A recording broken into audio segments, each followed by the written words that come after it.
Today, we're going to dive into one of the most important and, honestly, most disastrous documents in modern history, the Treaty of Versailles. It was meant to be the treaty that secured a lasting peace. Instead, it pretty much guaranteed another war. Okay, so just picture the scene. It's 1919. The Great War, what everyone called the War to End All Wars, is finally over. We're talking about a world just shattered by years of fighting.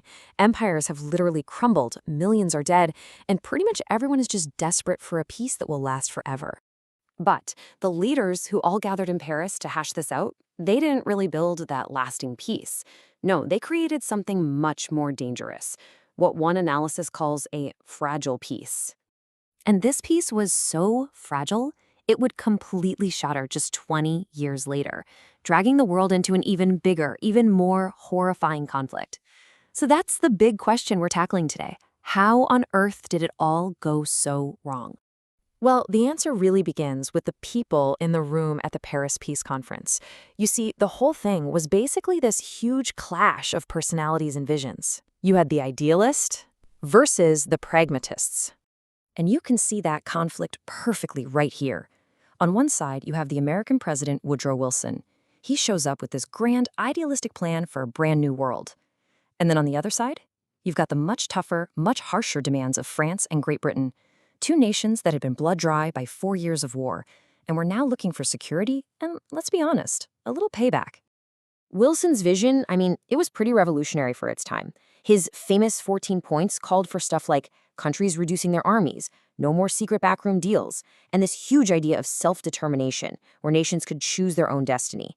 And the crown jewel of it all was his idea for a League of Nations, a global body to talk things out and stop wars before they started. But yeah, the Europeans were not on the same page. France, led by a guy nicknamed the Tiger, Georges Clemenceau, he was obsessed with one thing: security. He wanted Germany totally disarmed and forced to pay for every single bit of damage. Meanwhile, Britain's Prime Minister, David Lloyd George, he had to go home and face a public that was screaming for Germany to be punished. High-minded idealism just wasn't going to fly. So in this big fight between Wilson's idealism and European pragmatism, who do you think won? Yeah, it's not a huge surprise. Pragmatism and that desire for revenge totally won the day. And that led to a final treaty filled with terms designed to punish and humiliate Germany. So in the end, that hunger for security and punishment just took over. And Germany, well, Germany wasn't even invited to the negotiating table. They were just handed the final treaty and basically told, sign this, forcing them to accept a whole list of devastating punishments. And these punishments were harsh. First, you had the infamous war guilt clause, which made Germany accept 100% of the blame for starting the war. Second, they were hit with crippling financial reparations that absolutely wrecked their economy. Third, their military was cut down to almost nothing, which made them feel weak and vulnerable. And finally, they were forced to give up huge chunks of their land. Each one of these terms was like planting a little seed of resentment that would grow later. Okay, so the treaty punished Germany, but what about Wilson's big dream of preventing all future wars? Well, that brings us to the League of Nations, an organization that was basically born with no power at all. Now, the idea itself was great, right? An international club where countries could sort out their problems with words instead of weapons. It was all based on this idea of collective security. An attack on one is an attack on all. But the League was pretty much doomed from the start. First of all, in a huge twist of irony, the United States Senate refused to join. The very country that championed the idea wasn't even a member. On top of that, other major players like Germany and the new communist Russia weren't allowed in. It was like throwing a huge global party but forgetting to invite some of the most important guests. And this whole failure just makes you ask a pretty serious question. Was this New World Order really about ideals, or was it just the same old imperialism, dressed up in some fancy new clothes? Well, the mandate system gives us a pretty clear answer. See, under the League's authority, the victorious Allies just took over the old colonies of Germany and the Ottoman Empire. France got Syria and Lebanon, Britain got Iraq and Palestine, driven, you guessed it, by the massive amounts of oil in the region. And this completely went against the promises of independence they'd made to Arab nations during the war. So yeah, imperial ambitions were definitely alive and well. And it wasn't just about grabbing territory overseas. The treaty completely redrew the map of Europe itself. And in doing so, it created a whole new set of problems with brand new, incredibly unstable borders. You have to remember what was happening at the time. Three ancient, massive empires had just collapsed: the Russian, the Ottoman, and the Austro-Hungarian. Poof, gone. This left a huge power vacuum right in the middle of Europe, and the Allies decided it was their job to draw the new map.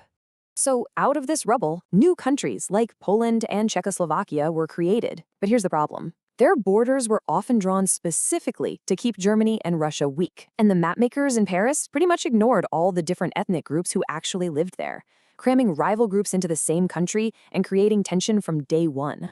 And it was the exact same story with countries like Hungary and Yugoslavia. The new borders would sometimes split a single ethnic group into two different countries.